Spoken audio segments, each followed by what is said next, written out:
All right, welcome everyone. The doors are wide open and ready for you to virtually come in, be a part of the conversation today. This is Gay Town Hall, an amazing new digital television show bringing the LGBTQ community into the debate and advertising you, with America's most diverse group of personalities from the LGBTQ community in history. I'm your moderator, David Quiñones, also known as the Social Club Butterfly. I currently serve as an executive director of my own personal nonprofit organization, GVSC, Gay Vista Social Club, here building friendships across South Florida. And I am also the director of community and business outreach here at Happening Out Television Network. Because if it's happening in the LGBTQ world, it is happening out. We here at Gay Town Hall want you to join the conversation live every Thursday night at 8 p.m. and we broadcast to you live on Facebook, YouTube, and coming soon to LinkedIn. We would like to welcome you all to Gay Town Hall.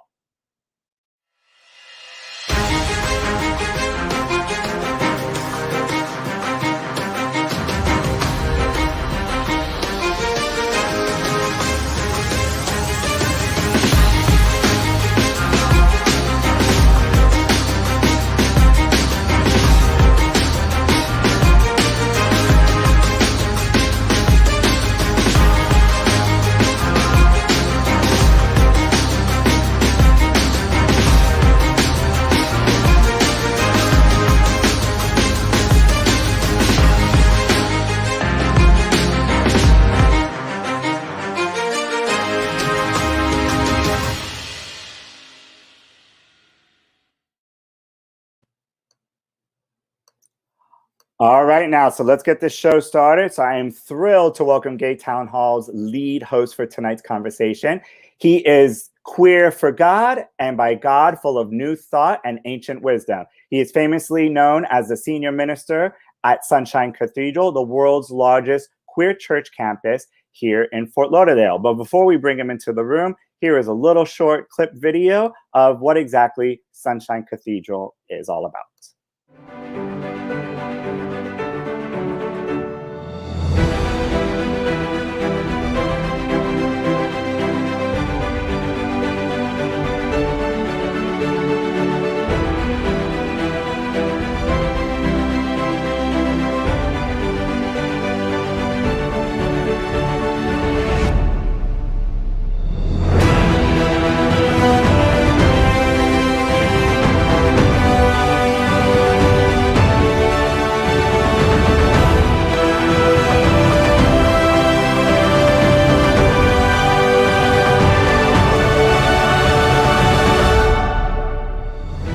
Hi, I'm Dr. Howard Grossman. I'm the medical director for Midway Specialty Care in Wilton Manors, and I'm the medical advisor for Queer News Tonight. And Sunshine Cathedral is my queer church. All right, and with that said, let's please welcome our lead host tonight, the queer minister from Sunshine Cathedral, Reverend Dr. Durrell Watkins. Hello, Durrell. How are you? Hey, I'm very good, thanks. I'm glad to be here tonight. I'm a little lost, I have to say. I'm juggling. I'm juggling. Well, let me help you unjuggle. So tell us a little bit about you, where you're from, and how you became a queer minister for Sunshine Cathedral. Thanks. What's happening is that I'm trying to look at what's going on and me, and I'd rather look at me. And so anyway, I'm getting lost from the script. Anyhow, I went to a seminary in New York City, very queer, very progressive seminary, Union Theological Seminary. I got my doctorate degree at the Episcopal Divinity School, a very queer place. In fact, EDS, they used to call it the Episcopal Dyke School. I was ordained in a gay denomination, and I've had ministry in and to and for and with the queer community my entire ministry. In fact, in the 90s, I was an AIDS chaplain in the gay community, and so for about 3 years, my entire ministry was just being with gay people at the end of their lives, and then celebrating their lives after they passed. So my whole ministry's been gay. I came out when I was 19, and so I'm gay by God. I am gay for God. I am professionally gay. I'm just the gayest person you know, and I get to do it for a living. So yeah. Well, I have a feeling there is somebody here on the show today that is going to say they are the gayest person that we know. Yeah. But it's your show look today. At this panel, I may be the least gay, actually. So it's your show today. So whatever you say is gold. Okay. So you're our lead host today. So to kick things off, can you tell us a little bit about what's on your mind? And our fun mindful fact today is, if you could have a superpower, what would it be and why?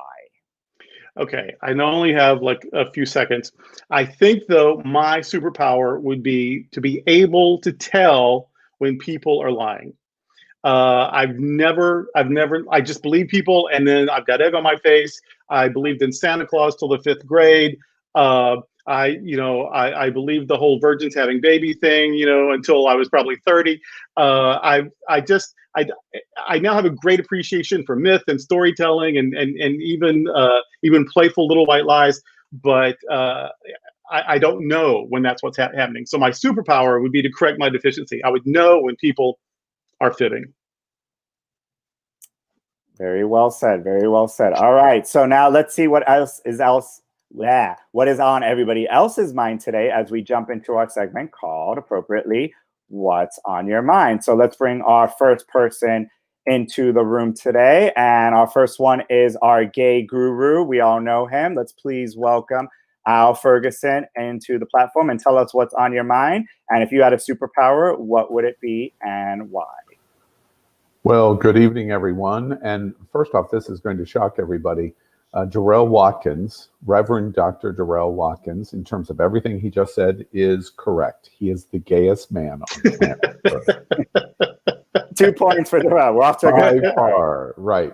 What's on my mind this week is I am no longer, I said this in Q, and officially from now and forever, I am never going to refer to DT as president ever again. I am not doing it. In any platform, it is Crazy Uncle Donald. And that is how I'm going to call him from now on. And he proved yesterday when he tweeted, I would like to join Texas's lawsuit filing against the 5 states to overturn democracy in America. I realize he has forfeited his right to be president, and he's now just my crazy uncle. And we should do with him what we do with every family has a crazy uncle, which is to smile and nod and then ignore him completely. So Crazy Donald, you're done in my family and the LGBTQ family. And that's what's on my mind this week. In terms of a superpower, the greatest superpower of them all is not strength or speed or X-ray vision. It is controlling time. The mystical arts of time and time travel is the superpower. You can go back and correct mistakes. When you go back and correct mistakes, you make new mistakes, and you create thousands of cracks in the time continuum because you try to be God. And that sounds like a lot of fun to me. And I would like to go back about 34 seconds ago and start all over again. So time travel is my So Marvel, if you're looking for another film, Doctor Strange Part 3, Doctor Strange and Al have a baby, and it's Dr. Gay, everybody. All right, perfect. All right, up next, let's bring, he is a lawyer, realtor, and our professional contrarian. Let's please welcome Brian Peter and tell us what's on your mind and what superpower you would have. Hello, everyone. So in terms of the superpower, I'm not going to go as deep as Al, as philosophical as Al. No, he likes deep. Go deep. Go deep. I think mine would be either invisibility or X-ray vision, and that's for the obvious prurient interest and inappropriate uses that I would employ those powers for. That's called a Catholic priest, Brian. Yeah. Well, luckily I got rid of that. Durrell, just give me the signal and Al gets muted. All right, what's on your mind, Brian? I think what's been on my mind recently, I've been laughing a lot about people who are very looking forward to the end of 2020. And I just want to let everyone know, like, the shit's not going to stop because the year turns to 2021. So it's just a number. And I know it's symbolic, but I just feel like it's we're still here for the long haul, dealing with stuff in the future. So I think that we got to be ready for it and not just think things are going to get better in 2021 because of the magic number. So, all right. So 2021 is just a distant cousin to 2020. They won't be that much different. Continuation of the same. All right. Let's bring our next host to the virtual stage. He is a sex-positive underwear model. Let's please welcome Colby Melvin and tell us what's on your mind and what your superpower would be. Hi, thanks so much for having me. All right, so Hey, Colby. 2020 has been a crazy year for everyone, but it's so crazy that the government finally acknowledging the existence of aliens hasn't even been able to keep a headline. Just last week, the Pentagon actually declassified a picture of this inverted bell-shaped alien spacecraft, and I mean, literally, aliens are here among us, and somehow Donald Trump is still the top of the headlines. So, I mean, that's just blowing my mind this year. Now, as far as superpower, I'm gonna have to go with telekinesis and mind control just because, I mean, just look at Jean Grey from the X-Men. I mean, enough said. She's pretty much the fiercest being in comic book history, in my opinion. So what would your telekinesis tell Al Ferguson to do if you can control his mind? No, I couldn't do that to Al. Durrell's like, I think could. he's got too much of a strong-willed mind that wouldn't work on him. Yeah, thank you. Oh, so you're saying Al was old Professor X? Not good. Not good, Colby. Not good. All right, let's bring our next host to the stage. They are a genderqueer, non-binary Gen Zer. Let's please welcome Gordon Woodworth III and tell us what's on your mind and what would your superpower be? Hi. What's on my mind other than the existential crisis of our government right now? Because I'm a druid and druids are really focused on living in the moment. Today, this moment, for a lot of people in this country and around the world, it is Hanukkah, and that's a celebration of light and good things coming into our life. So what I'm thinking of today is that as we keep going into the new year, more and more good things are going to continue to happen, and we're going to bring the light back. And as for my superpower, I'm definitely going to have to choose teleportation. Although being able to stop time is a good close second. But honestly, if you have teleportation, you can always escape. You can always commit crime if you're evil, and you can always travel for free. So you want like an all-access bus, boat, and airplane travel pass. Exactly. I'm going to do all the things I've always wanted to if I wasn't so poor. Well, let's see if we can change that up today. Up next, our next host to the virtual stage is our Asian gay pop star. Let's please welcome Randy Boo. Hey, Randy, how's it going? Hi, guys. Doing well here. So what's on my mind is how am I going to make it to Denver without having any issues in this pandemic? And I guess we'll see. We'll find out. But my superpower, I believe I would want a superpower that would take everybody's power. I will suck all your powers out. I mean, I do that now, but a different kind of power. So let me quote Al. So there's an emphasis on the adjective suck. Yes. Al leans in closely. If that's a superpower, then this is the League of Legends. Or All right, and speaking of legends, our next legend host coming to the stage is our legendary actor and drama queen from off Broadway, as he likes to tell me. Let's please welcome Rossaroni Paris, everyone. Hey, Rossaroni. You're missing one more off. There was an extra off. That's so far off Broadway. What my superpower would be, it would be mind control, but I would only control my own mind. Oh, that's power. I am convinced that I have that currently.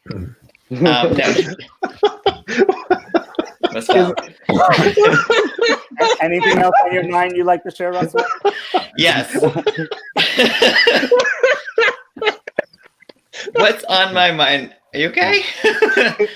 What's on my mind is the Grinch musical that was shown on NBC. Why did that have to happen? That was so bad. Terrible. So bad. It was like, please God, it can stop. Yeah. But out of morbid curiosity, I kept watching, and it was just as bad as I thought it was going to be. And why? Can somebody please explain to me why Rossaroni's shot is of his bed? What is he trying to tell us? Well, he's trying to connect his camera with Randy's superpower. I'm trying to convince you that I'm really good in bed when in real life I just kind of lay there. Just Yeah. Someone who may be good in bed or at the bar or just on Wilton Drive, let's please welcome our college English professor, Ty Housen. I'm sure he's going to have something nice to say. Hey, Ty. Oh, yeah. Hi, everybody. So I want to take just a quick second as my thought for the week and shout out to my boy Richie Nieves, who's opened his own barbershop, Rich Styles Barbershop. He's amazing. He does a fantastic job. He takes his time and he gives you the works. And if you need any proof, I look like this now. A week ago, I looked like Al Ferguson. Oh, so wow! Congratulations. If I had a superpower, it would be to control the amount of time we spend on each segment in this show. Oh God, yes, please. Yes, because you know we're still following our 30 seconds only rule. Since I got the hit, would it be inappropriate for me to ask, when you had this stunning makeover, you look very handsome, did he put a deep baritone voice box in your throat? Because there's something going on with your voice. Is there modulation going on? Or I definitely have to modulate it. Otherwise, I sound like a 3-year-old soprano. Are you serious? So you sound like me. Great. Okay. All right, so if you're a soprano out there, Ty, they're looking for you to Are you really using modulation, Ty? Really? No, I'm not. All right. So, and our final guest host that will be joining us this week, we're very excited to have her. She was a live video question of the day audience member from last week and is coming on to Gay Town Hall tonight as our guest host. She is a Miami local transgender activist, an entrepreneur, a media influencer, a retired gymnast, and works professionally in the healthcare industry throughout the amazing state of Florida. Let's please welcome the beautiful and the wonderful Exaria James. Exaria, welcome. So Exaria, tell us a little bit about yourself, some of the work you do in the community, what's on your mind lately, and if you had a superpower, what would it be and why? Oh my gosh, that's a lot. I guess a little bit about me. I just turned 27 2 weeks ago. So I'm a Scorpio. So I don't need the mind reading. I don't need the someone when they're lying. It's just instant if you're into that kind of thing. I guess on my mind mostly is just finishing out Q4 in the best way that I can. Just trying to really get those last pushes through for both business and professionally, performance-wise.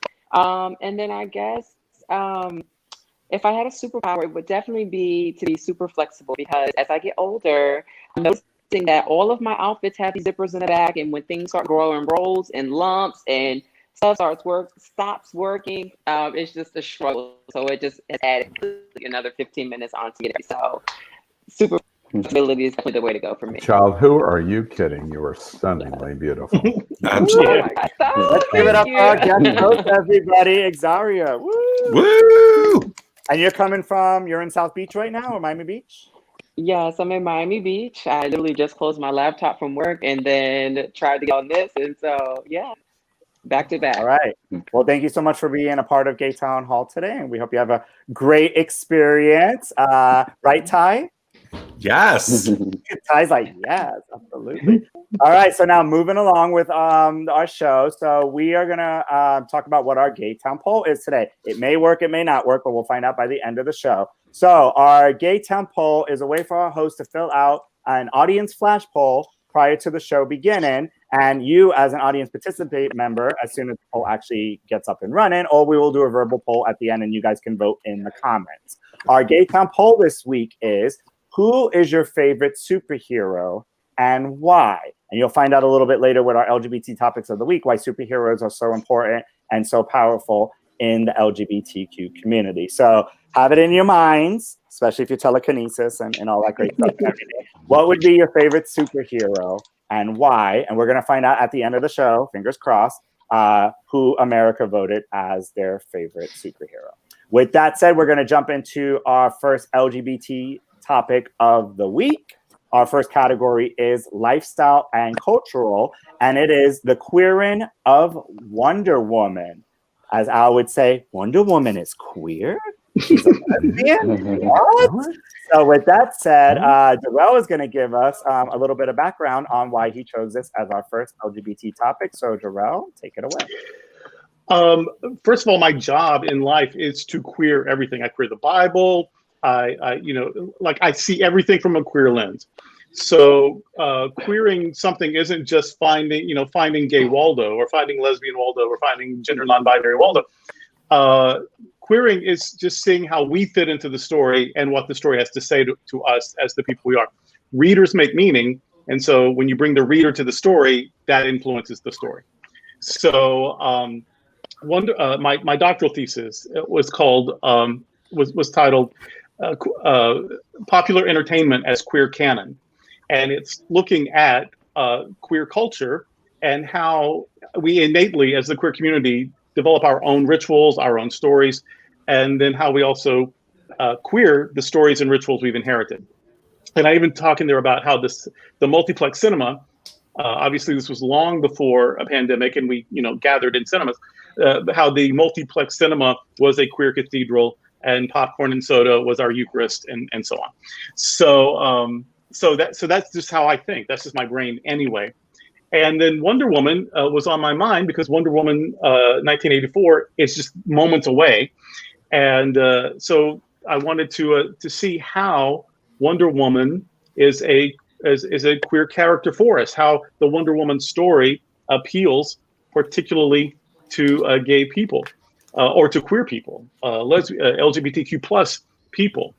And so for me, that she lives on an island of women. She is divine. She is a woman of strength and power. She's from a place that has their own rules and are almost unaware and unconcerned about the way of the larger world. I mean, there's lots of queerness to the Wonder Woman story, and so I'd like to hear from all the other hosts how Wonder Woman is a queer figure for them, or how she can be queer. All right, who would like to start? So I love, Durrell, that you're able to weave in Roland Barthes in your discussion of Wonder Woman. But I will say that because she is fierce, because she is powerful, because she is everything that we want to be as gay men, she's definitely queer. I'd like to piggyback off of that because I agree. She carries the confidence that we all want. We all want the confidence, and she's not like obnoxious about it. She's just, she's just confident. And it's the same thing with She-Ra, the new series. They made a whole bunch of queer characters in there, and they made it as a normal thing. Nobody outright addressed. They're like, oh well, that's a lesbian and that's that person. No, they were just normalized it, but it was a similar type of character in the sense that she's confident, she's powerful. Thank you. I think Rossaroni right there. It's about powerful femininity, and one of the issues we have, I think, as gay men is dealing with the toxic masculinity, and I think we identify with a strong female character as the you can be powerful even if you aren't the super butch tough macho man. I mean, while it's still powerful, they do it in a feminine way. Yeah, I completely agree with that. The reason that Wonder Woman is a gay icon is because she's also a feminist icon, and the goals of the feminist movement and the gay rights movement are the same because we're oppressed by the same source. But the other thing that nobody has pointed out yet is that the roots of Wonder Woman and her inspiration come a lot from the BDSM community, which itself has a lot of crossovers with the gay community as well.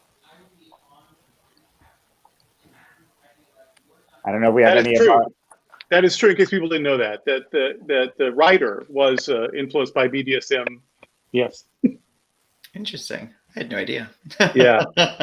There's a wonderful episode about it on a podcast called Stuff You Missed in History Class. There's also an independent film, and it's about that. I forget the name though. It's something like Making Wonder Woman or The Beginning of Wonder Woman, but it's the story of the creator, and it's fascinating. I want to derail the conversation slightly. Our hope and wish in the LGBTQ community is that Wonder Woman is a lesbian, and she is very likely not. The comic creators of Wonder Woman did not think of her in that way, but we want her to be LGBT because she has broader appeal than RuPaul. She has broader appeal than our most popular gay masculine porn stars. She has broader appeal than a vice president or a mayor from South Bend that is going to run for president of the United States. Wonder Woman is more popular than any of those three models. And as a result, in that popularity, we gain acceptance because as that character embraces the nature of LGBT, broader community, the broader American community, accepts LGBT more and more and more. And the reason that is important is because that is the number one way to defeat hate. Franklin Graham, Pat Robinson, I'm sure Durrell is going to be talking about this tonight in terms of a relation to religion, but those that hate us the most are the ones that can be defeated the best by implementations of characters like Wonder Woman, because the broad American society goes, oh, I can identify with that character. And as a result, LGBT is not that scary. And the moment that they start to think about that, they start to defeat ignorance. Franklin Graham is sitting there selling ignorance in his church. And as a result, Wonder Woman goes a long way of helping defeat that.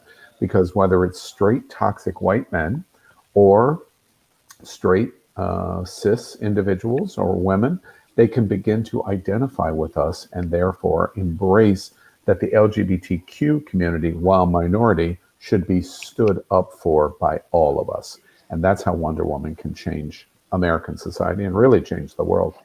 Wait. Name. I'm sorry. Go ahead. Oh, well, I'll say it. I was going to say name one straight guy who has a problem with a sexy superhero being a lesbian. Well, here's a funny thing. A really good point. Here's a funny thing to perhaps the joke here. The joke has always been that straight men are completely okay with two lesbian women. Mm-hmm. They really are not, because they implement it in a very toxic, masculine way. I'm okay with two lesbian women because I want to be the sandwich in between the two lesbian women. Correct. That is not embracement of lesbian women. That is not embracement of the LGBTQ community. So I just bring to the point, that is actually an example of the problem. We are toxic. That's, I think, what I hear from Colby. We are toxic. And acceptance in American society, our numbers have grown dramatically over the last 20 years of acceptance. The best way for us to defeat the haters in America is to have acceptance from the broad American community. The American Family Association, the Florida Family Association, 1 million moms used to have great power in America.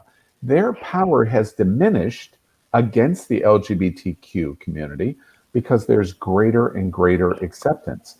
And so if we can take the toxic nature of our embracement of two lesbian women out of our vernacular, we go a long way to help propel more and more acceptance in American society. I think you're exactly right, Al, because that gets back to what I was saying about how Wonder Woman is a feminist icon, because not only women benefit from a strong female figure being in the mainstream, because if we're seeing that this is a woman and she's also powerful, that will show men that being a woman isn't weak, and maybe it'll encourage them to embrace their own femininity. Yeah, I agree. And at the end of the day, the heart of homophobia is misogyny. Yes, it is, for sure. Yes. Toxic masculinity is the heart of anti-LGBT. The embracement of lesbians, meaning a sexual experience, which is not lesbian experience.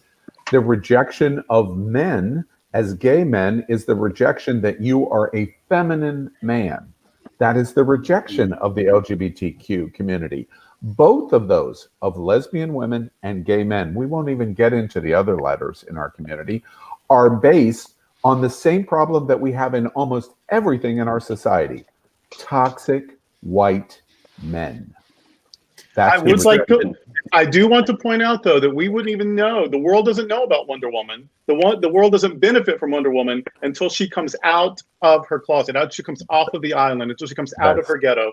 We don't even, until she owns who she is and shares who she is with the world, we don't even know about her. So her coming out story is also part of the healing of the world. And that's an important parallel, I think, for us. It's a brilliant observation, because don't you wonder, in the creative beginnings of Wonder Woman, if there wasn't somebody at the heart going, this is how I'm going to represent the community, but I do not have the ability to do it in any other way. So this is the way I'm going to do it. Well, this is 2020. If you created Wonder Woman today, nobody would think twice about the metaphor of I'm a lesbian. That's it. I want to nuance this just a little bit. I don't want her to be a lesbian if she's not a lesbian. Be a lesbian now. Like I want her to be herself. I want everyone to be themselves. And if you tell me you're gay, if you tell me you're straight, if you tell me you're trans, if you tell me you're bi, whoever you tell me you are, I believe you. And so I want for Wonder Woman to be herself. But at the same time, I recognize, along with the way the discussion's going, that empowerment and that reality of being is something that's very important to us in terms of stroking a broader identity. And you called it. Well, what really is going on here is not necessarily toxic masculinity. It can be, but really what it is heteronormativity, which is this idea that the only right thing is a straight thing. Yes. And because I curve to the left a little bit, I'm never going to be Here's right. why, by the way, your observation is why we should embrace the straight community. They're our number one allies. That's what's happened over the last 20 years. Yeah. To Ty's point, would we not all just cheer if Wonder Woman in a movie embraced saying, look, I've met girls and I've met guys in the LGBT community, and that's fine.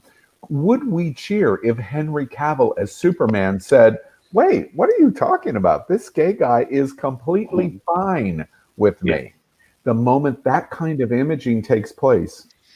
And I would like to, just so we can kind of wrap up on the topic, to get some point of view from Exaria, our special guest host. So even out of the context of just Wonder Woman, just I think women superheroes in general, what's your take on how important that is for the LGBTQ community? And I would also like your, is it time that we have a superhero from the transgender community? We haven't necessarily quite seen that yet.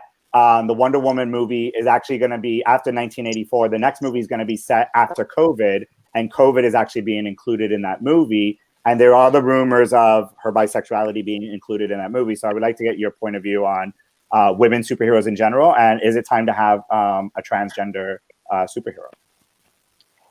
I think to answer your question, yes, I think that it is definitely time to have like a trans superhero, so that more people can have something else or something or someone to identify as and or with.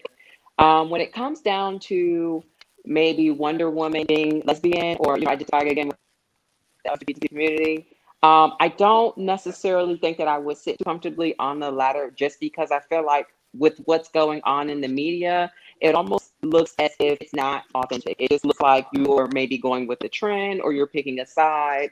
I think when you get down to the root cause of really a lot of what's going on, insecurities are right here. You have people that just don't accept themselves, they don't love themselves.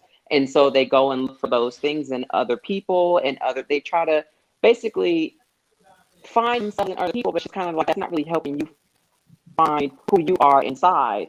And then it's just kind of like, as well, you just have, I don't know, like you just have a lot that go into it. With people kind of just trying to be someone else versus trying to be themselves. And I think that's the root cause is. We all need to work on ourselves. We all need to embrace ourselves. And me personally, I'm just at a point in my life where I don't care to be accepted. I just want you to respect me in the same way I'm going to respect you. And that's just kind of how I live my life. So that's me personally. But I hope everyone can find strength in themselves overall. But I would love a trans character. Someone that's new, someone that is joining the story, someone that has their own identity, basically. But as far as taking a character who was originally, I guess, created to be straight and then switching them into a lesbian character after there's already been a movie and, you know, a cartoon and everything else that goes on, it's just like you're just stirring the pot. I don't know. So Can I add to that? All right, well said. I'm going to say no, but if you can add it into the next topic when we get into it, because otherwise we're going to have the long show and I'm trying to really keep it moving. But thank you, everyone, for that healthy conversation about the queering up of Wonder Woman. So now we're going to have a little bit of fun.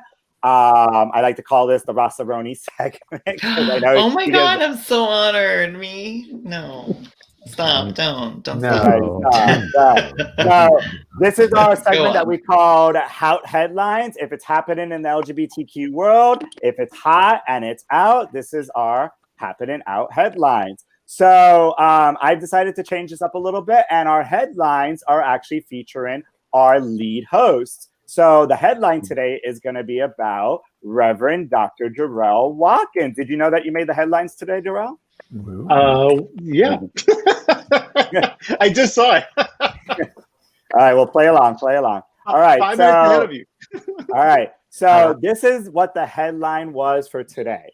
Reverend Dr. Durrell Watkins did a doctoral dissertation on pop culture figures serving as spiritual icons for queer people. As it is announced, he will be launching his very first queer comic book, available for purchase exclusively at Cathedral. That's awesome. But what is the name of this comic book and his main superhero? You queerly wonder. So our Happening Out headline for today is, finish the headline. Reverend Dr. Durrell Watkins, senior minister at Sunshine Cathedral, the world's largest queer church campus, decides to launch his first ever queer comic book. The title and name of his first superhero was just released. It is called Blank, starring Blank. So it's a two-part answer. You got to say the name of the comic and starring the name of the character. Do we go in order, in some sort of order? Do I start? What happens? I know the answer. When you got your answers written down, just raise your hand. Well, I am I'll not know ready. that you guys are ready. I am not ready either. I don't have my. Sorry, Right, so just everything's to reiterate, our Happening Out headline today is Reverend Dr. Durrell Watkins from Sunshine Cathedral decides to launch his first ever queer comic book. The title and name of his first superhero was just released. It is called Blank and Blank. The Blank, starring Blank. Do you see Dr. Hauser, the arch villain of my comic? Do you see Dr. Hauser with his naughty hand there? With his naughty hand? I'm just waving like the queen that I am. All right, let me know when everybody's done. You may have to make me laugh. I'm not ready.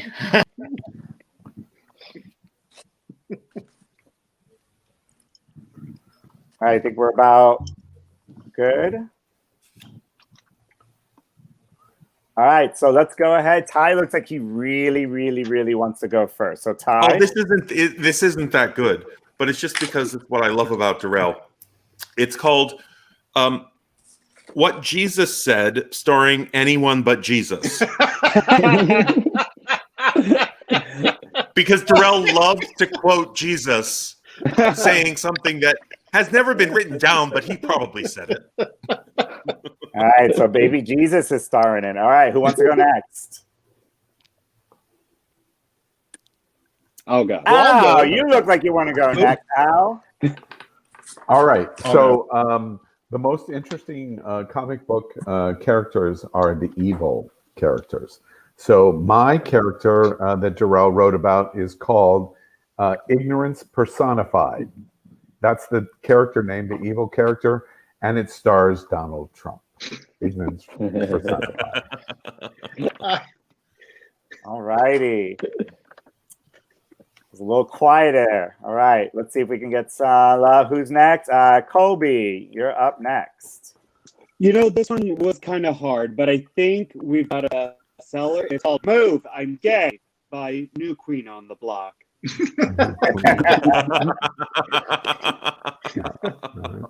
All right. I like Queen on the Block. All right, who's next? Who's next? Randy, why don't you go next? All right, sorry, I don't have paper or anything here because I'm packed up, but I would put in a title as Man, starring Jesus. Man. Man. Oh wow, that is 100% in a sermon very soon. Yes. Absolutely. And what was the superhero's name? Men. Oh, Jesus. man. Okay. Like, man. Man. Yeah. So You'll hear it playful again. You are, Randy. So sneaky you are. All right, Gordon, you're up next. What's our headline? Not ready? No. No? All right, who is next? All right, let's get Rossaroni. Okay. Wait, I just need a starring, like starring like somebody famous. What's the name of the superhero and the title of the comic? Oh, okay. Here we go. There we go. Okay. The Revelation of Retribution returns, starring Job.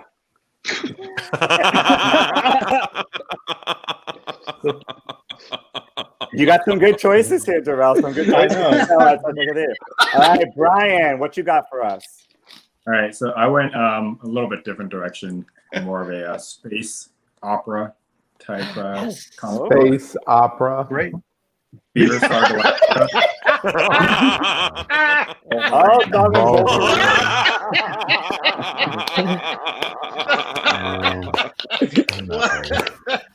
Oh, I think Beautiful.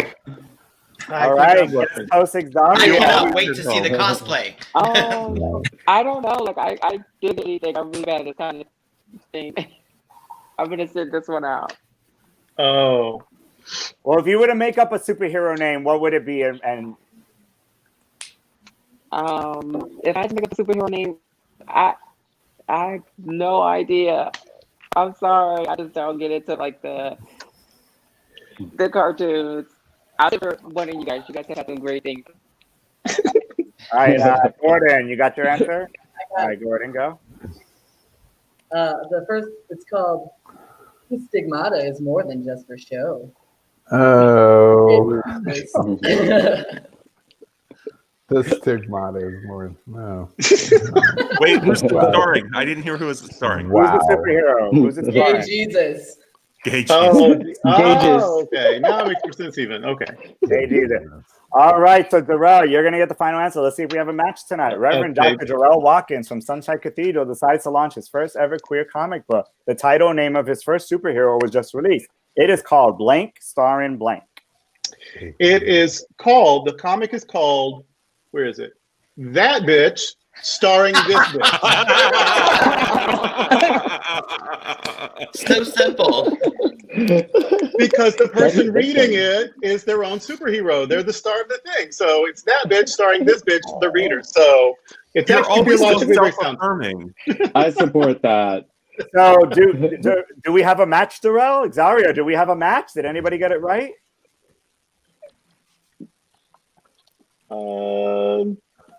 Not really. I feel like Wolverine is close. I don't know. Wolverine?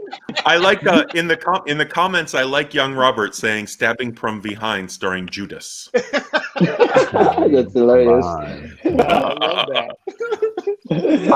By the way, I don't know if y'all know this. Ty and I are literally about 3 miles apart, and he still has beautiful sun in where he's at, and I'm sitting in complete darkness. I just don't understand what's going on. I told you this is my city apartment. I had to leave the country house last week. Moved to my city apartment. You look like you're gonna have like your wife walk around with like clam diggers holding like pizza rolls.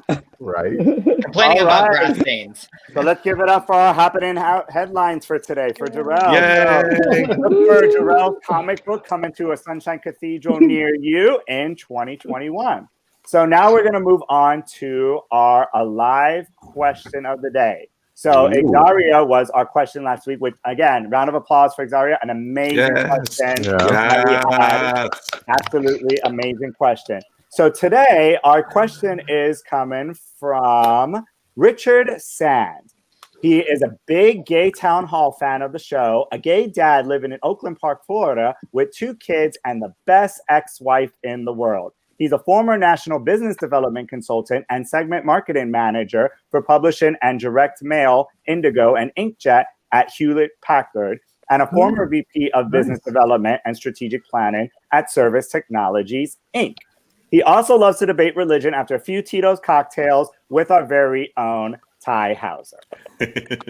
I don't trust him at all. So with that said, let's hear the video question from Richard Sand, which is geared towards Reverend Dr. Durrell. And here is the question. Hi, my name is Richard Sand, and I live in Oakland Park, Florida. My question is for Reverend Dr. Durrell Watkins. We find ourselves living within a diverse community where the major religions teach us to love thy neighbor and be our brother's keeper. My question is, if the ultimate goal of the LGBTQ community is to be fully embraced and recognized within the wider culture, how do we then justify or come to terms with or simply ignore the lack of acceptance, tolerance, or outright rejection within these religious institutions? All right, so that is our video question from Richard. Round of applause for Richard and his question. And Yay! Durrell, how do you respond to his question? Well, I thought I was with him. I thought, okay, I know this question, and so and then there was a twist at the end, and so either I was wrong the whole time or I'm wrong at the end. I don't know, but I'll try to come at it both ways. If we're all meant to be compassionate and work for justice and love each other, I thought he was going to say, how can LGBTQ people not do that to each other or not do it to other groups, or but it sounds like he was saying, if this is what the religions teach, why do people use religion to justify their homophobia and transphobia? I'm not sure the answer is that different, no matter which way the question goes. If it's about queer people not being more accepting of the other, that's not I mean, we got to fix that, but it's not a huge mystery that hurting people hurt people, and that people who are wounded are trying to protect themselves more than they're trying maybe to reach out and protect others at first, until you get healing and maturity, and then of course you are more other focused. So if it's about how queer people can be better people, well, you embrace yourself, you accept yourself, and like anything else, you practice being loving, you practice being kind, you practice being generous, and then you become those things. If it's the other way, why do people use religion to be mean to queer people? Because mean people will always find a weapon. Religion is just what some people are using. Religion doesn't tell us to be mean. Mean people use religion in mean ways. Mean people use government in mean ways. Mean people use money in mean ways.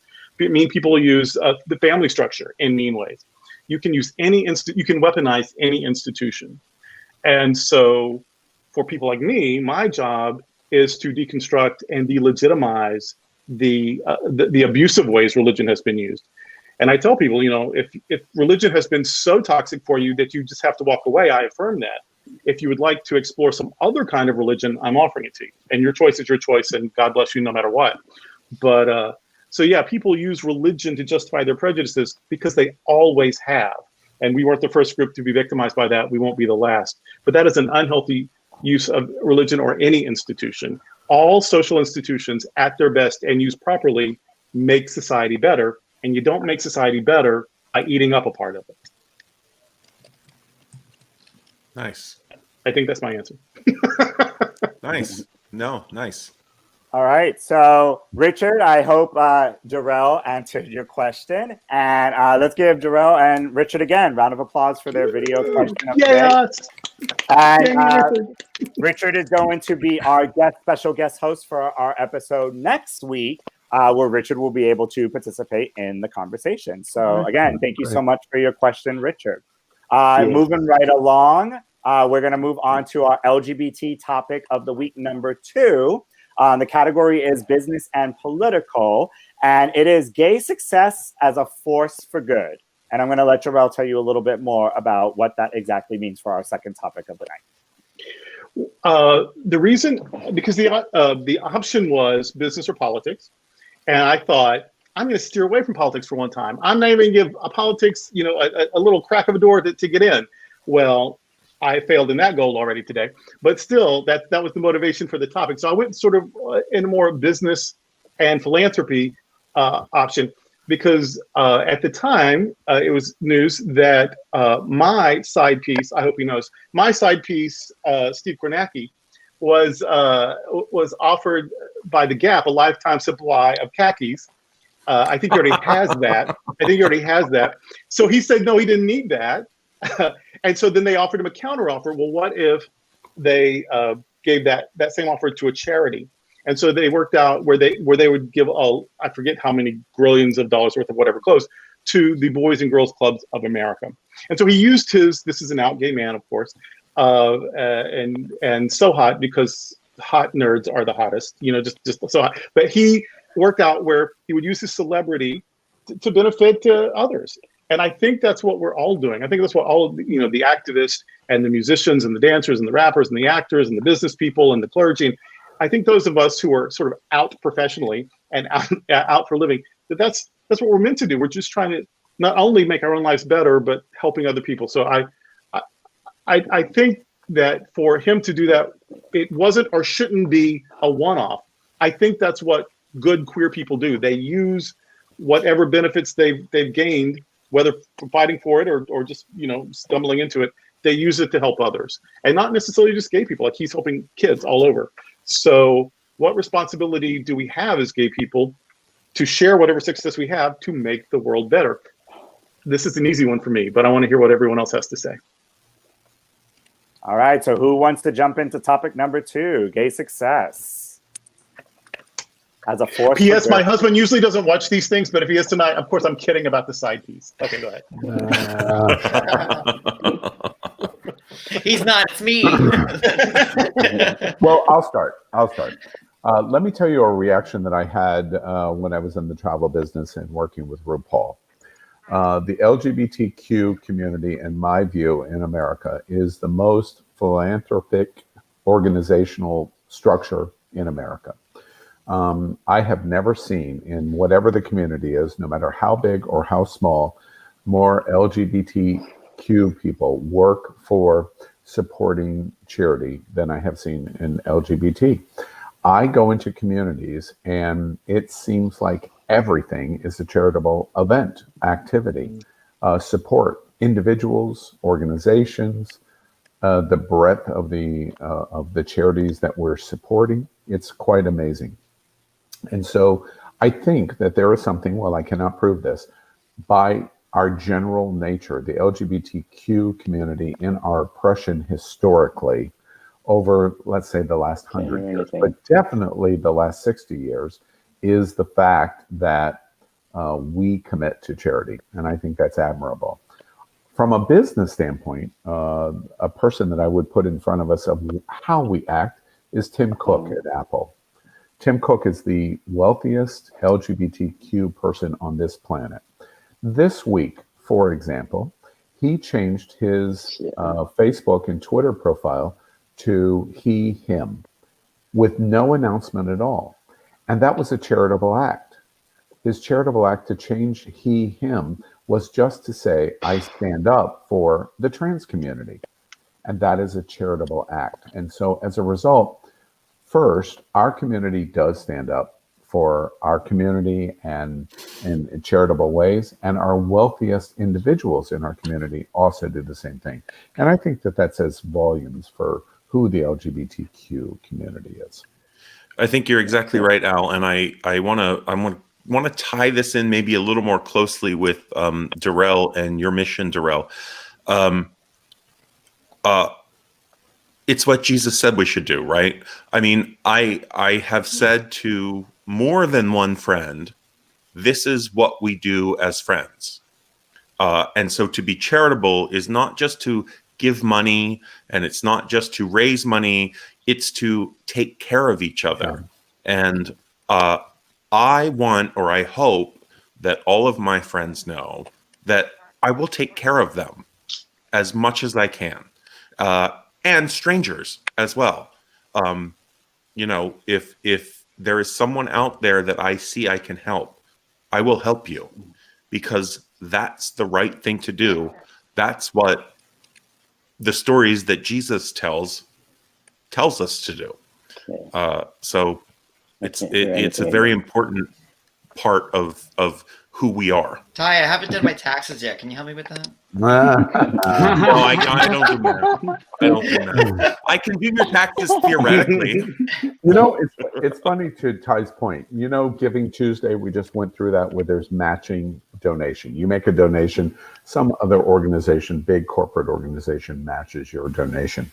Right now in COVID, in this world, living through the horrendous end of crazy Uncle Donald, in every single way, our charitable contributions now are more important than ever, because we are in Giving Tuesday every single day now, because anything we do in the LGBTQ community that helps our community, helps individuals in need, given all of the things that we've experienced in 2020, is a multiplier effect. We get more from our contribution because the need is so much greater today than it has. Yeah, but you're ever reducing been. it out. You're reducing it to a monetary giving. No. What I'm That's saying, time. I agree with you, but it could be time. It could be commitment. It could be your voice saying it, and it doesn't have to be money. Well, right, and even with Giving Tuesday, that's all a corporate sponsored bullshit thing to do, to make everyone feel good, and that's not the way that we should give. What we need to give is our time, our love, our energy, our compassion. And that's what's important. Yes, sometimes out of that love and compassion comes a financial donation.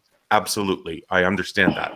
But to give a day of the year something and call it, you know, whatever it is, Tuesday, Matching Tuesday, whatever, that's not genuinely caring. That's just writing a check. But does it matter if it's genuinely caring if the end result is the same? I totally agree with you about the things that we should be giving. And I think it's pretty evident in our community that whether you're super rich or super poor, there's something in our community that's pervasive, that pretty much everything we do, it seems to be a giving aspect and wanting to help members of our community as well. However, money can fix everything, but it sure doesn't help. So if that is the resource that's going to make the difference, does it matter if it's altruistic or not? But why should it be one day of the year? And I would like to bring some of the ones up. So like Brian or Randy or Gordon. We know that, I don't know if you guys were aware, so Giving Tuesday just recently passed. They also had a Giving Tuesday Now, which was a special COVID release day that they did. And it was also Give Miami Day, which also just happened in November. And, that kind of made or break a lot of organizations. So even though, I'm hearing that, it's businesses and corporations and everything, a lot of organizations in South Florida made their bread and butter to keep people employed. So I'm curious to hear from some of the ones who haven't spoke yet, our special guests as well. What's your take on all of this generosity? Sure, Zaria. I think that it is our responsibility when you can and if you're able to give up and show up and support.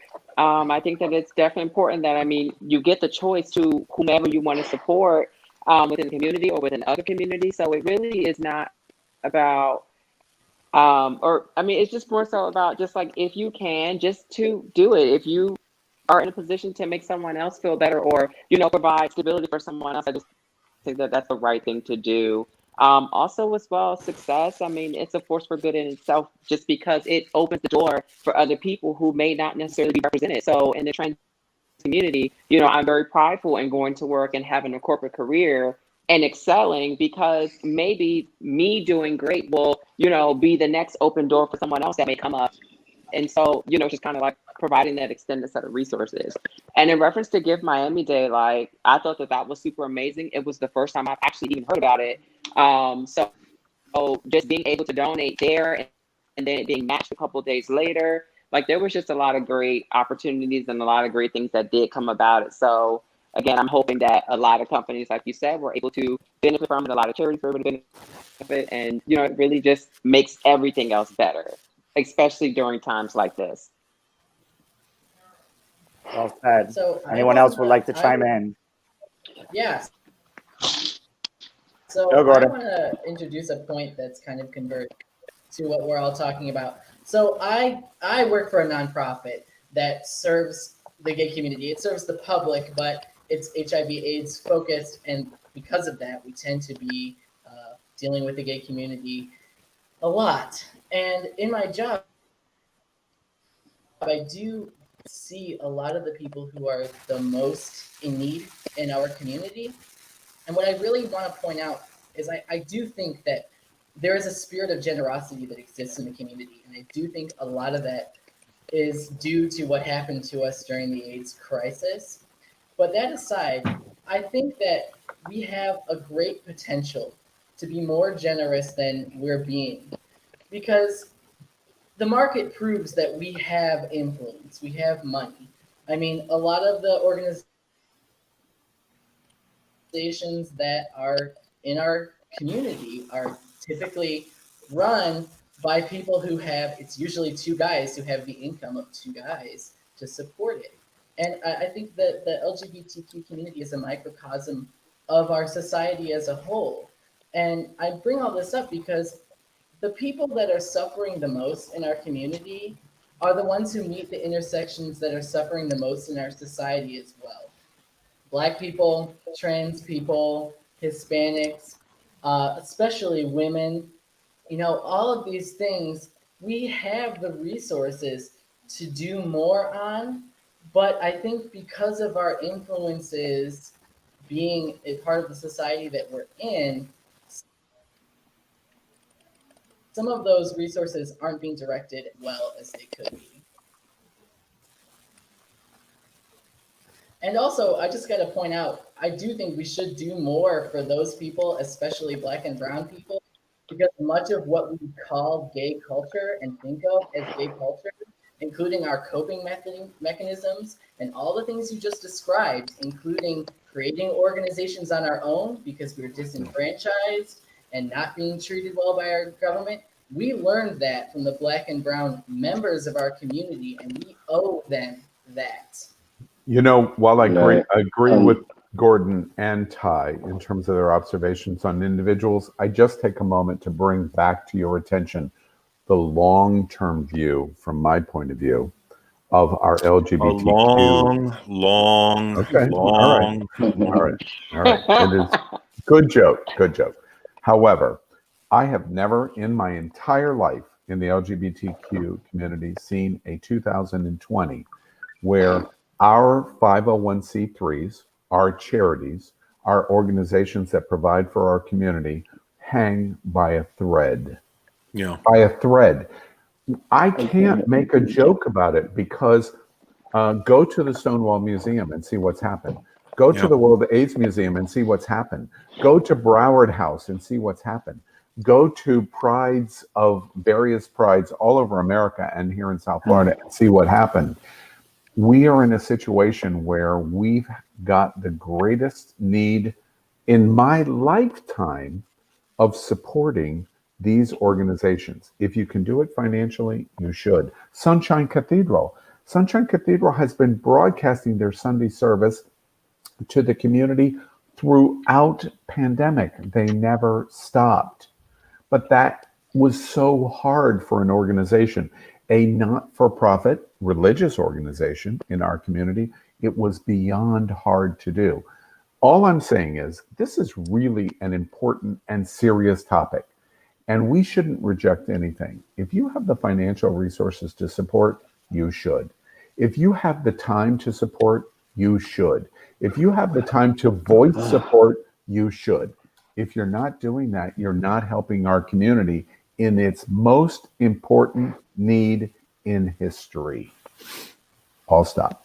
And You're right. Final comment before I let Durrell have the last word. I would like our business contrarian, Ryan. I want to get your insight on Does money make the world go round? I mean, what's your take on all this to wrap up? So I struggle with the premise of the topic because the idea of a duty, you have to do it, doesn't necessarily mean it comes from within. It shouldn't be imposed from the outside. You shouldn't feel like you have an obligation to do it because you're being shamed into it. Or I think personally, it's something that I would agree with. But the premise that you have a duty, you have to give back, I don't agree with. And that's my personal philosophy. That people should be free to make that choice. If they don't want to spend the money giving back to the community, that's fine. And maybe I was a little confused with the topic at the beginning, because I do agree that if you're successful as an LGBT person, just being there, I forget your name, I'm sorry, Zaria, I think it is. I agree with her that just being there, Tim Cook, is more important to the fact that he is a gay man in a position of such power, more than the fact that he did to him or he's giving $1 million to charity, in my opinion. So I agree with the general premise, but I don't like the idea of duty or telling someone that they have to do something because they have money.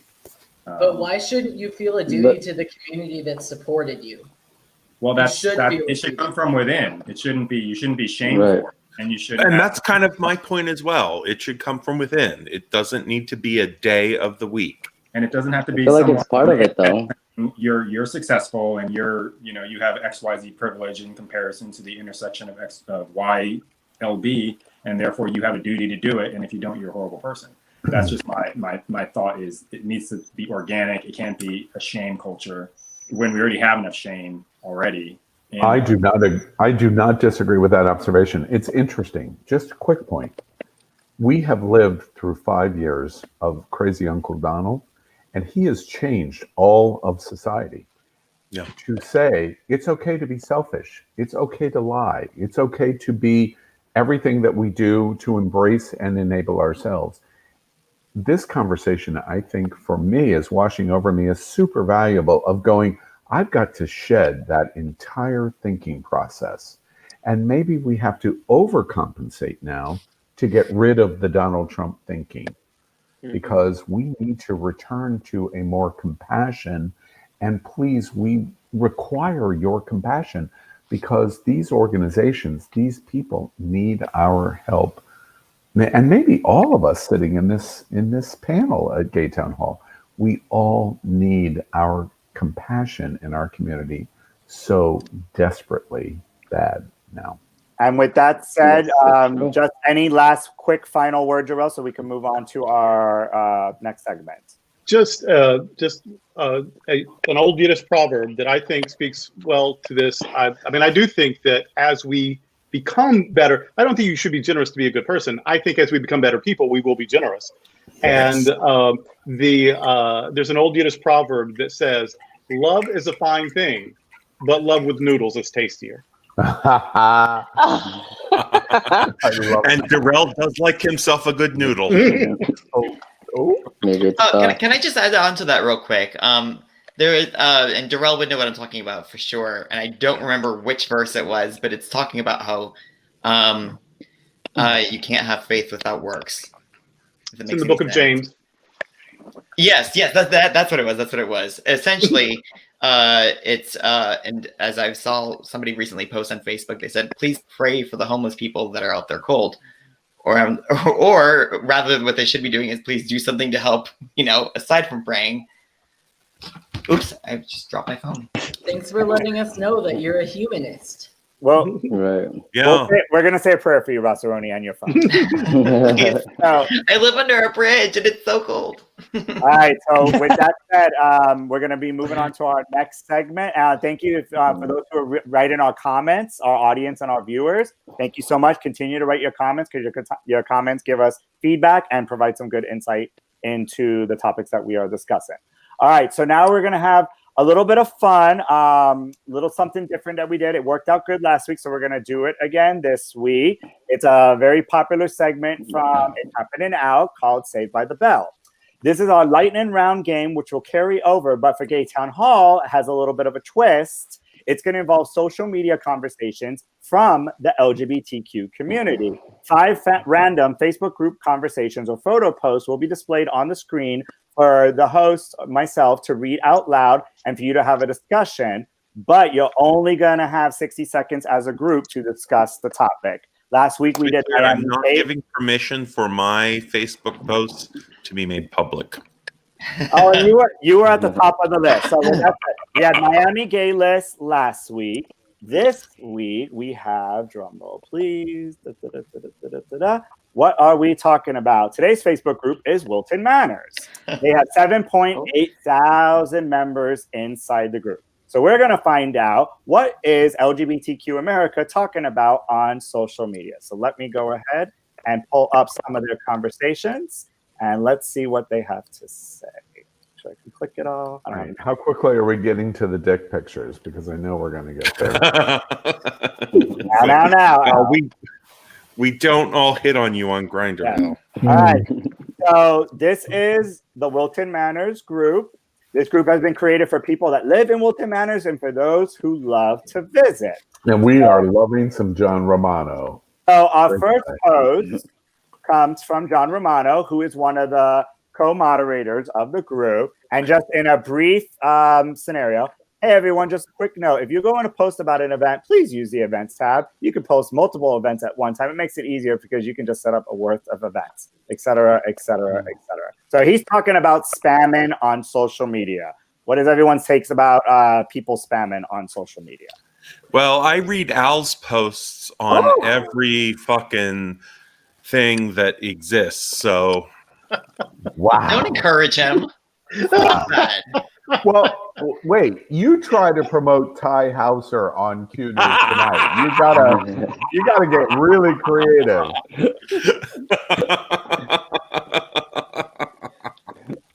Any other comments on spamming on social media? Thoughts on spamming? Is there such a thing as too many posts? Oh yeah, for sure. Have you read? How many Nigerian prince asking for money for his freedom fighters? You know. I think it's interesting that you're showing us Facebook and talking about spam and not talking about Grindr and how Grindr has become nothing but spam. I don't know who you're talking to, Gordon, but this week I was not talking to spam. Oh, child, pull it back into your pants. We know you had a great week. Thank you. All right. All right. And we're moving on to our next social media post. Let's see what is next.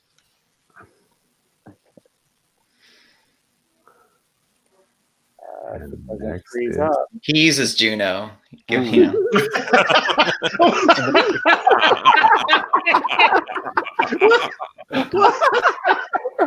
His AOL account.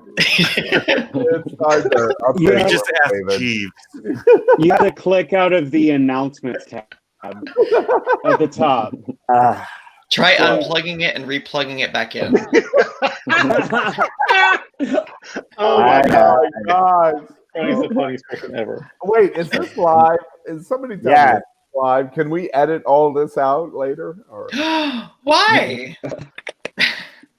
This is some of my best work, Al. Oh, that's very sad. Okay. Listen, I'm not denying anything. It is sad. You're right. Hey, so Mark Rivera is also a manager of a page, and he's saying he's got to delete so many all week spam and multiple ads, blah blah blah. So it really is a tough job to do this. Like it's really a tough job to manage these pages.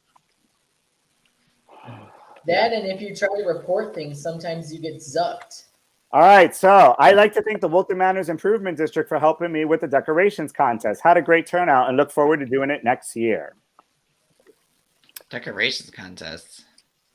Is it good? I haven't seen it yet. Did anybody here win? Did any of us win? I didn't win. Yeah, if it's good, I feel like the post should include a picture, right? Right. I mean, I've been decorated for war crimes, but nothing like this. So positive reinforcement. How important is it to give positive feedback and updates on what's going on in the LGBTQ community? Oh, I would be so scared to be decorating in a contest in Wilton Manors about decorating. Like there would be no positive feedback ever. All right. Any other thoughts? Going once, going twice, and moving forward. All right. Our next post. Al is not getting the pictures he wants to see. This is from Elon Ka, very popular, and also used to work with Living Room Nightclub. I remember when I was a kid in the late 80s, going with my older high school friends. It was like this too every weekend. So much fun.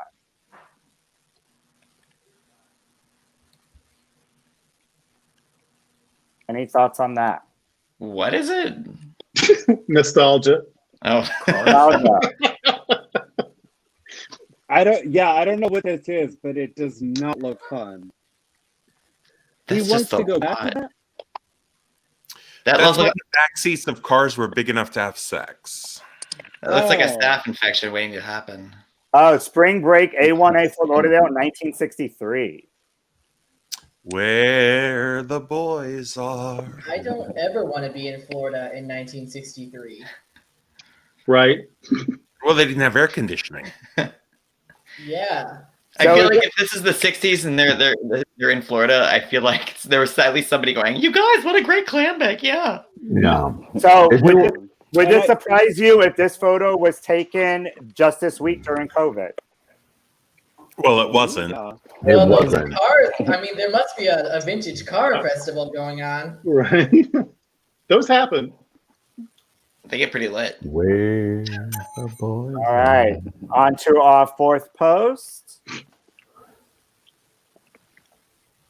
Oh, wait, who's he? All right, so this is Coco Alacon Acosta. As a first guest in this city, Carlo Lopez, entrepreneur, wizard, pro poker player, will tell us a little bit about his life and his career and new projects. Follow us on Facebook, Instagram, and YouTube, and on Unleashed TV. So he's talking about his television show that he is working with. So Can I say right off the bat, I want to say we've done It's Happening Out for 2.5 years. When we launched It's Happening Out in September of 2018, there was almost no online television product. Literally, in the last 2.5 years, a lot of our model at It's Happening Out, hundreds and hundreds of products have been launched. I think that's great. Imitation is the greatest form of flattery. And so I don't know this product. Right. I don't know this product, but good for you, dude, because if you can provide additional perspective in the LGBTQ community, I'm all for it. Completely all for it. All right, and our final post in social media world is another advertisement. So let's skip that because we already know the take on spam and that. Is anybody else expecting like a snack each time you hear the bell? All right. We were promised dick pictures. Like, That was last week. dogs. Right. All right. So our final post is anyone interested in playing or learning disc golf with me? What is disc golf? I'll be back in South Florida for the winter next week. And though 80% of the people I've already met playing have been nothing but warm, friendly, and welcoming, it would be really nice to have a family member out on the course to share on a regular basis. Social distancing is a no-brainer. You're outside in a park. Oh my God, I know something about this. I had a friend that came from Sawmill last week, and there's an RV park at between Commercial and Oakland Park. There's an RV park there, and they play disc golf every single day. And it's full of gay guys because they want to be close to Wilton Drive. That's where you go and play disc golf, which is frisbee golf. Yeah, it's frisbee golf. I both love and am disturbed by the fact that you know that. Well, and there's lots of wooded areas, so it's kind of like Sawmill South. Oh. I vote for John. And just in general, I run a friendship nonprofit where it's about people making friends. What is everyone's take really quick on connecting and making friends through social media? Does it actually work? So he's looking for someone to go play some golf with him, and he's using social media as a tool. It's a I think toss it up. works. Normally, Yeah, I just think it works. Make it work. Thank you. In fact, my friend just texted me, Nicholas Wenling, Hello, Nicholas. You're a great guy. Esterlin Park RV. It's a county park here, very close to Wilton Manors.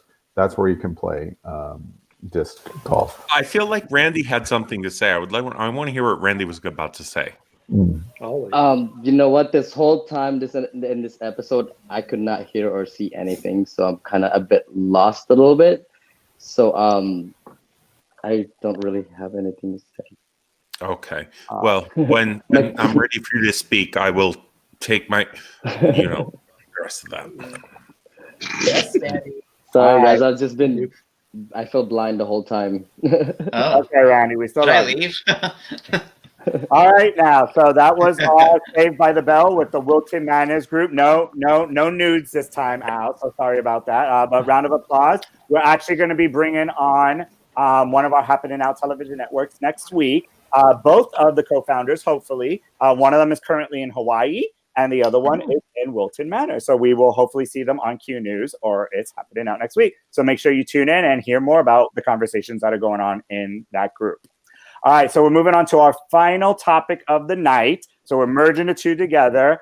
We don't have Amber tonight, but we know she's a big fan of this. Our last segment is the Big D. Who likes the Miss Big you, D? Amber.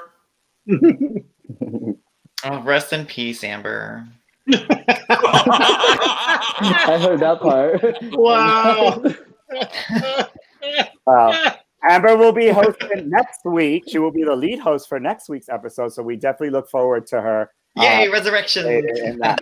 So our topic number 3 is, I'm going to have Durrell go ahead and read it, and we're going to have a Big D conversation between two individuals. Tonight, it's going to be Durrell versus Gordon on topic number 3. They're going to get 5 minutes uninterrupted, and then you guys will be able to jump into the conversation and vote on who actually pleaded their case the most. So our topic number 3 for tonight is...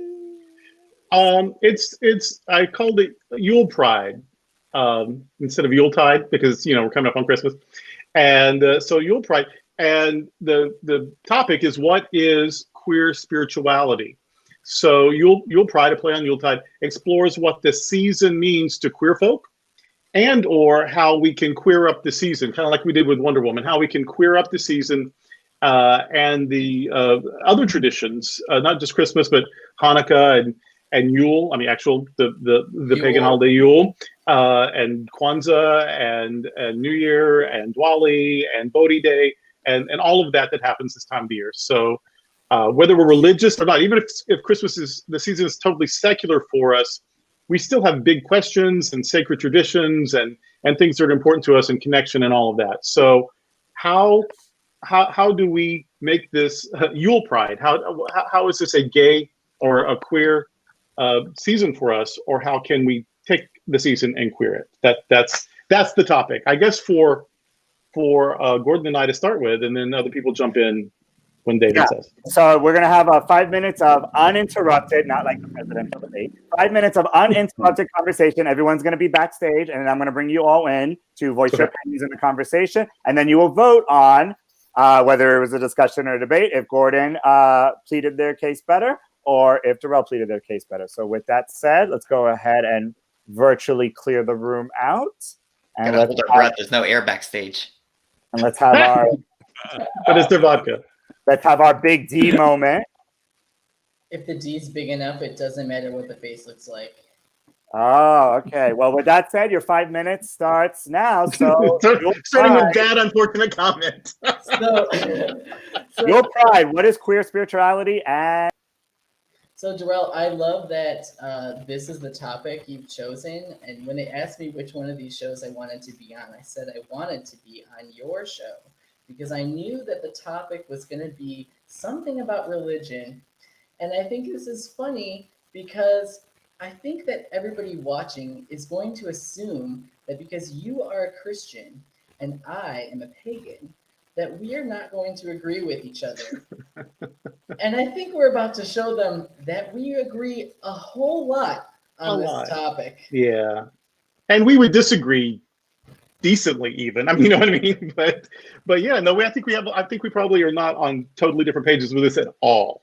So I should say for the audience, for background, I'm a Unitarian Universalist and a Druid. I'm a member of the British Druid Order, the Order of Bards, Obates, and Druids, the North American Druid Association, and the Covenant of Unitarian Universalist Pagans.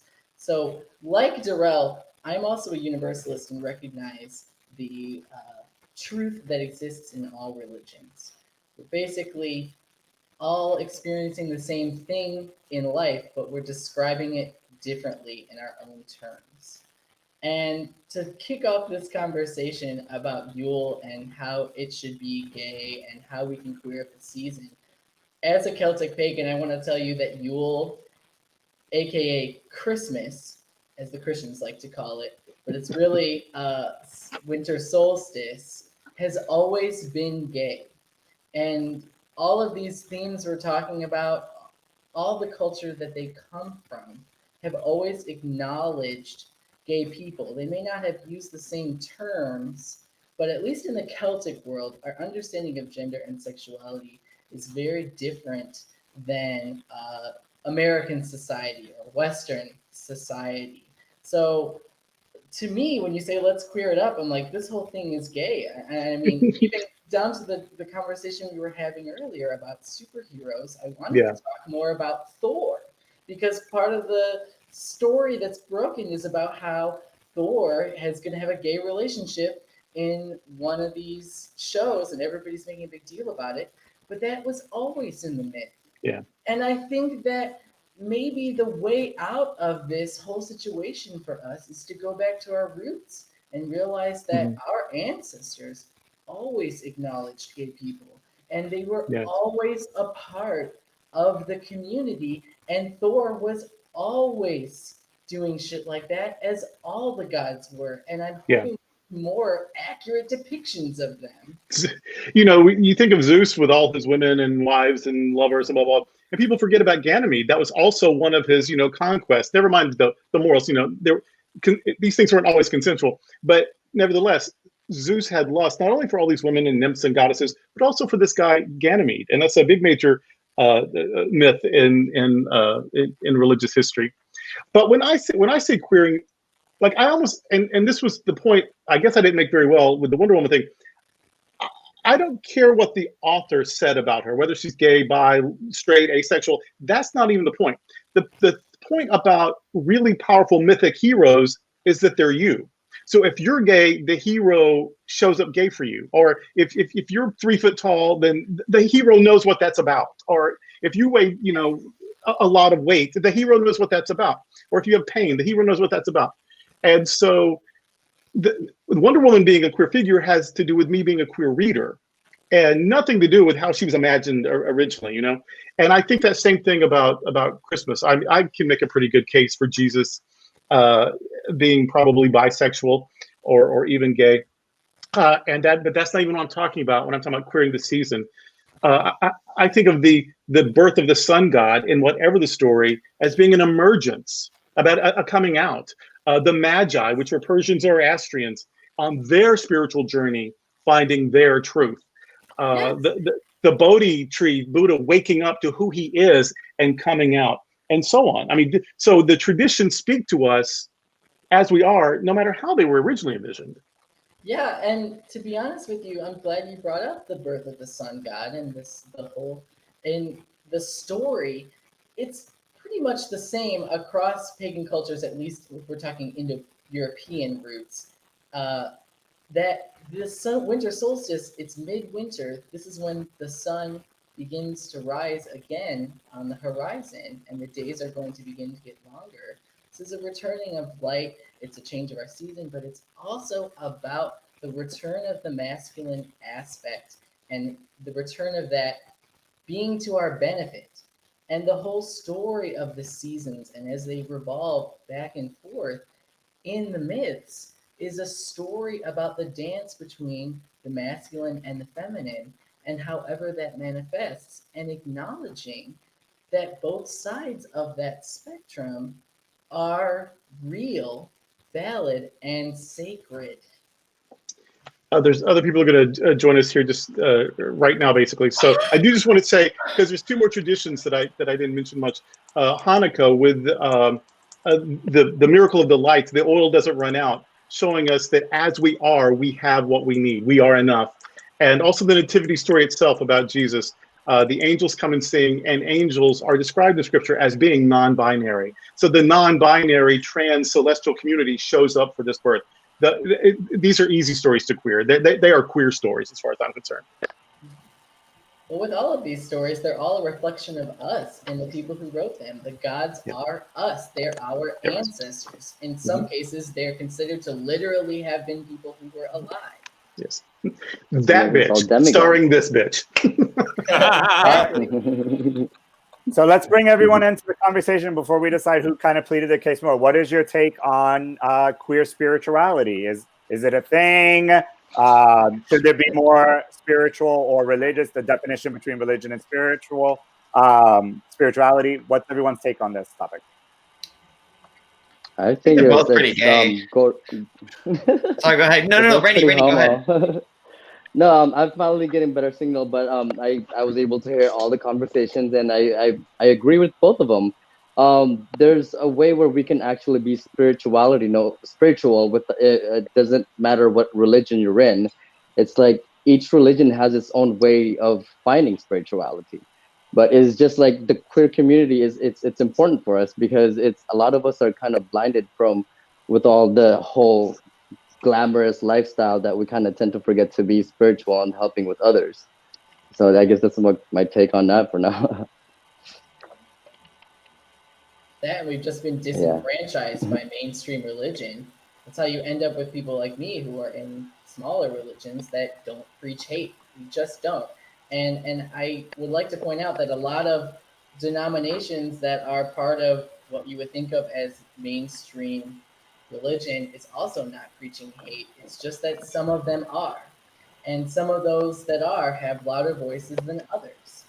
And, to me, as a person who was raised a Catholic and felt very persecuted by the church and not accepted, to be able to see someone like Durrell, who is a Christian and is saying, hey, y'all need to realize that Jesus and God weren't saying any of this nonsense. It's basically from a mistranslation and misinterpretation from Old Testament scripture that benefits me and that benefits everybody.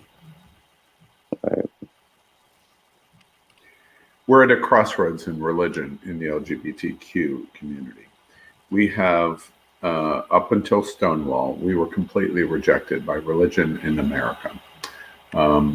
America is by far among the most conservative Muslim countries like Saudi Arabia, etc., different. But in terms of Western civilization, the most conservative in the world, the United States. And we're at a crossroads because we have been so rejected. Many LGBT have abandoned the church. And it's understandable. Durrell has been great in his leadership of saying, how can you support those that hate and do not support you? And that is crystal clear. Crystal clear. However, half of our problem is that the LGBTQ community has abandoned the idea that our spirituality and our religion can be valuable to us. And in our hurt and pain, we've rejected religion. And there are many religious organizations in America that embrace us, not only organizations like Sunshine Cathedral in Fort Lauderdale, it's the queerest church in America, in the world. But there are many, many, many, and growing in terms of marching in our prides and supporting us. And we can't automatically reject religion, reject God, just simply because we're hurt. We have an obligation to try to be open-minded to say, wait, even in my pain and my hurt, I'm still faithful. Now, where do I exhibit my faith? But that also keys in that the institutions themselves ought to be worthy of our membership. And I say that as a member of the Unitarian Universalist Church that was publicly in support of gay marriage since 1995 and was involved heavily in the civil rights movement in the 60s and was involved heavily with getting people out of Europe in the 40s and saving them from the Holocaust. I agree with you completely. And is also an institution that certifies churches to be welcoming communities for members of the LGBTQ plus community. So I don't think that the problem is that we need to be more open-minded. It's that we shouldn't be investing in institutions that are preaching hate and are not investing in us. I was with you until the last 10 seconds because I will post my positive observation on religion for the LGBTQ community, and I will have a large swath of basically saying, "Ow, do you have 3 heads? Because I do not understand what you're saying." And my only point to you is we are equally rejectionist. Much of the conservative evangelical Christian community is rejectionist. But my point is much of the LGBTQ community, even in faith, is rejectionist to organized religion in America. And the point that's so valuable, Gordon, and what you just made is we've got to choose better who we ally with. If only there were an atheist voice tonight that could chime in. Absolutely missed the point. The point is that those in the religious community that reject us outright because of our identity. We reject them out of our rejection of their lack of acceptance of us. Yes. Yeah. Okay. There's also the point of a double standard too. I mean, with that saying, I feel like even if the Bible or religion reject us, it doesn't mean we should reject spirituality, because I feel like each of us just needs to find out the God in us for us to be able to manifest whatever we want and however we want to deal with how life is. But it's like I feel like it's actually good for us to open up our understanding of religions, because it kind of broadens your idea of reaching spirituality. Because if we're so focused on just the Bible, it's like you're kind of locked in that mindset, and it's hard for you. Go ahead. So I love that you're bringing that up, because that's, again, I want to bring us back to the Unitarian Universalist Church, because as a Universalist denomination, you should know that many people that I go to church with are atheists or humanists and believe nothing of God or what organized religion normally teaches. I think the problem here is that most gay people, their exposure has been with religion, their exposure to it has been traditions that exclude us. And what we as liberal religious people need to be doing, people like myself and Durrell, is continuing to expose our community to religion that is showing them the truth that the divine is not going to hold this against you. In fact, you were created this way and there's nothing wrong with you. The conversation seems to have gotten pretty broad, though, and I think, like, queering the holidays, like, even if you were secularist, like, I want to know how Thai queers the holiday, or whatever. Because religion gets really unwieldy and huge, if we don't kind of narrow it down a little bit. I'm curious, for our special guest host, Zari, do you have anything to weigh on? I don't know if you're necessarily religious or spiritual, or, how the holidays are to you. How do you, she's like, no, I mean, like, what's your take on, is it important for the LGBTQ community to have even a belief system? It doesn't have to mean you have to go to church or be religious or spiritual, but just having a belief in something. What's your take on that? I was raised basically treat others the way you want to be treated. So I don't really have a lot to say in reference to spirituality and religion. It's just kind of not my thing. Everyone has a good in them, and everyone makes choices to act accordingly and govern themselves accordingly and justify how they act or the reasons why they act so. And by the way, I love that her non-religion is my religion. We have different vocabularies for the same values. I love that. Same values. And by the way, You're a universalist. Durrell, the Yule-Pride that I celebrated Yule-Pride already. It was October 31st. High holiday for the gay community. It's Halloween. That's not Yule. That's Samhain. Okay. All right. Shut up, Gordon. Shut up. All right. Al doesn't like to be corrected, Gordon. You know that. No, I'm only kidding.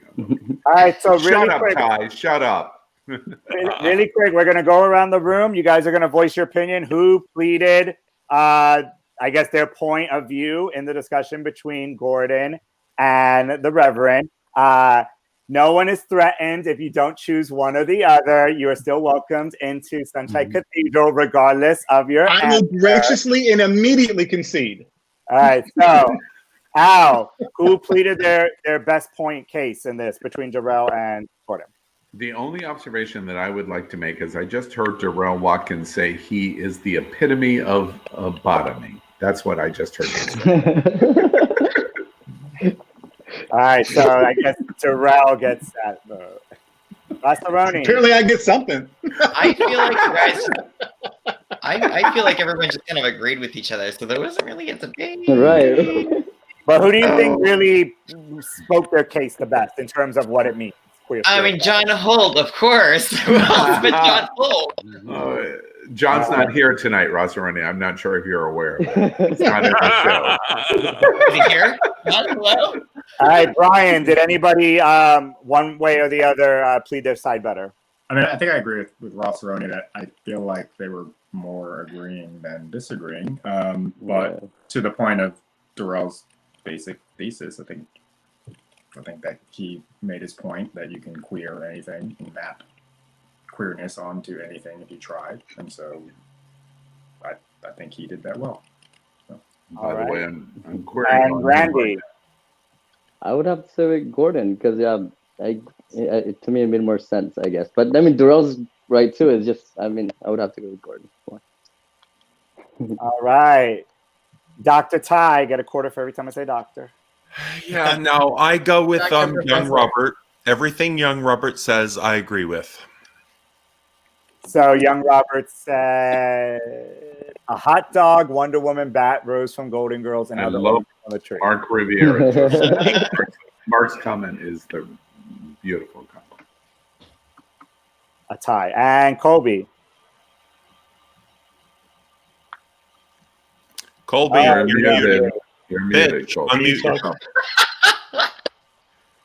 One All right, second. is that better? That's better. Now we can hear you. Okay. Well, we can hear you. I don't know that's better. Rude.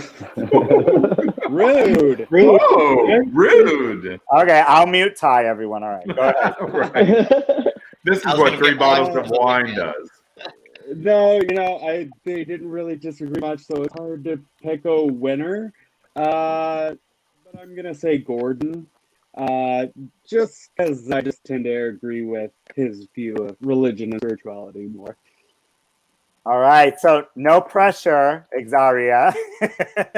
You're the tiebreaker. We got 3 for Durrell and 3 for Gordon. So you can say tie if you want to keep it neutral, or do you think one spoke more on the topic of it better than the other? Or you can say tie. I'm gonna say tie. Say I my think they did name, a great say job my at both. name. Yeah. All right, so I think it was a tie. You guys both did great. all right, so we're gonna have a Georgia runoff coming up in the next few weeks between Gordon January and 5th. Durrell. January 5th. You know what? Out of If- 4 seasons. Raphael and I went to the same seminary, by the way. The key to this is if everybody was listening to what Durrell and I just said, we all will win. Because at the end of this, we are all in this together when it Together. comes to religion. Well said, well said. All right, so that comes to the conclusion of our show. So I'm going to give you guys just a couple more seconds. If you haven't voted in the poll, I know we had some technical difficulties. The poll is in the chat. Just please go ahead and go. We've had some people already cast their votes. So anybody that's left to vote, go ahead and do that really quick. Last call, last call. All right, so while you guys are putting in your final post, I'm going to go ahead and get the screen going up. So the poll is LGBT characters have moved from the periphery to the forefront in comic books, growing in popularity and power. These are the 10 most powerful LGBT characters in comics. For the LGBTQ community, who is your favorite superhero out of these? So options were Wonder Woman, Deadpool, Wiccan, Iceman, Apollo, North Star, Mystique, Poison Ivy, Hoagland, and the Green Lantern. I'm offended that Storm isn't in the list. She was I not, know. That she was not voted in the top 10. I don't know. I am highly surprised. All right. Last call. 10 seconds left on the poll. Anyone's got final votes to put in? And 3, 2, 1. All right, let's go ahead and show where the poll is now. And the winner is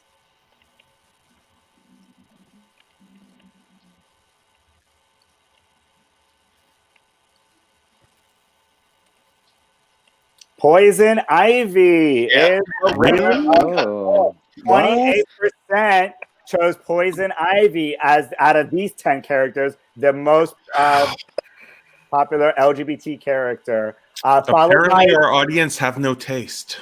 And I guess it was kind of get some weed spray. Honestly, I only chose her because Storm wasn't on the list. They clearly were not looking at Thor's arms.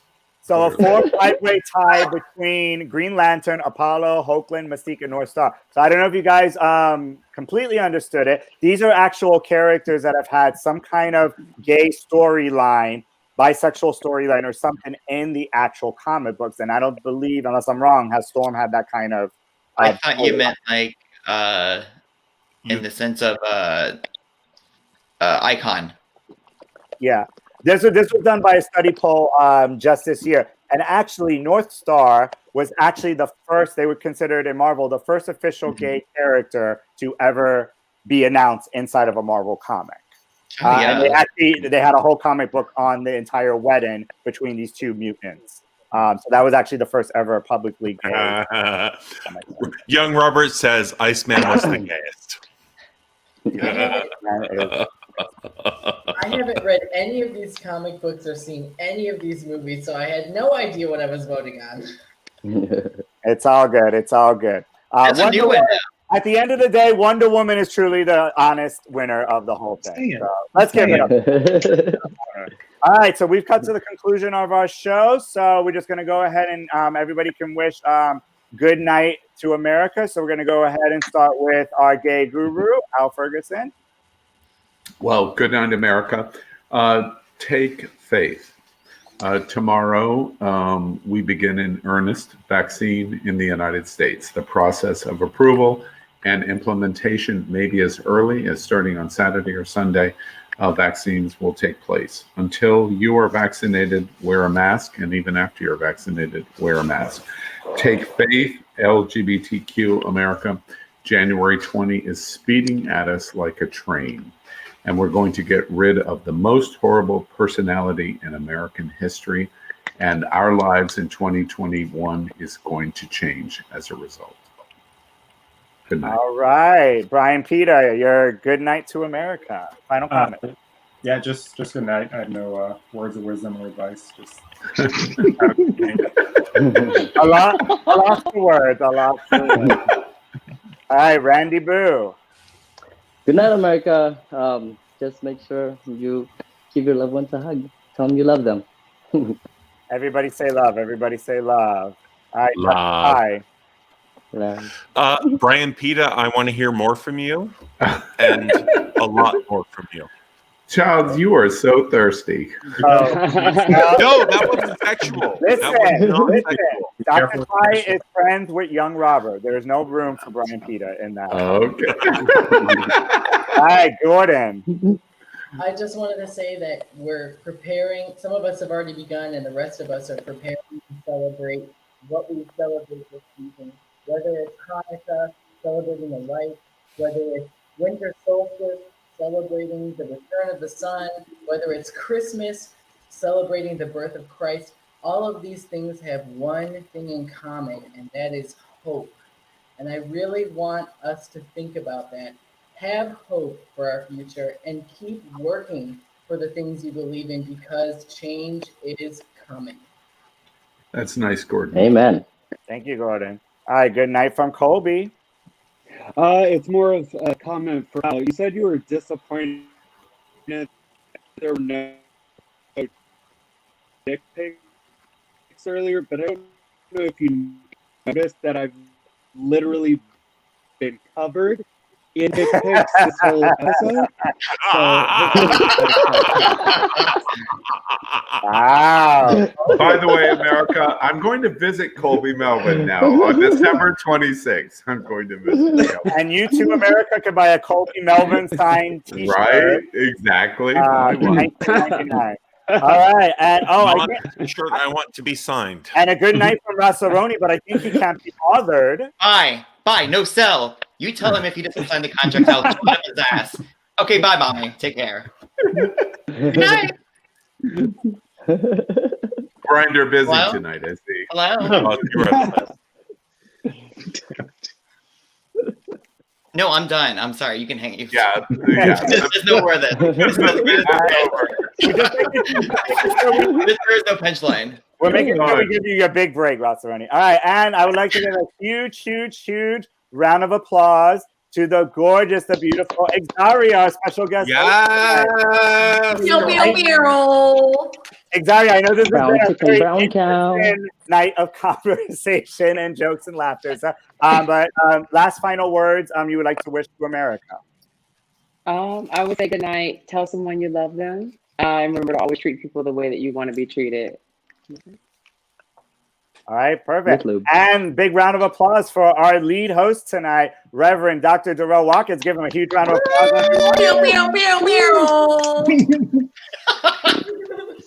So besides you want to see them on Sunday, what final words you want to give to America?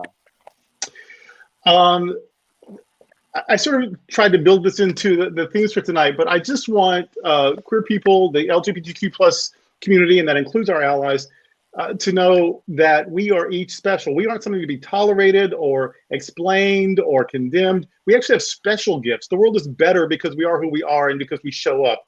And so I just want to end with what we say almost weekly at the Sunshine Cathedral. You are God's miracle and not God's mistake. Oh. All right, let's give a huge round of applause again for Durrell. All right, so thank you again. As Ty would say, thank you for another short edition of Gay Town Hall. Yeah.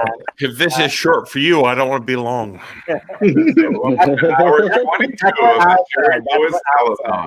I'll see you after the show. Yeah, so next week, the lovely feminine lesbian with big D energy, Amber Taylor, will be your lead host. So make sure you tune into that. And Richard Sands, who was our guest video today, will be our special guest host on that episode. So with that said, America, thank you so much for joining us. Please continue to show us love. Subscribe to our YouTube channel, like our Facebook page. We'll be live on LinkedIn coming very soon. And with that said, good night, America. Good night. Bless you. Bye.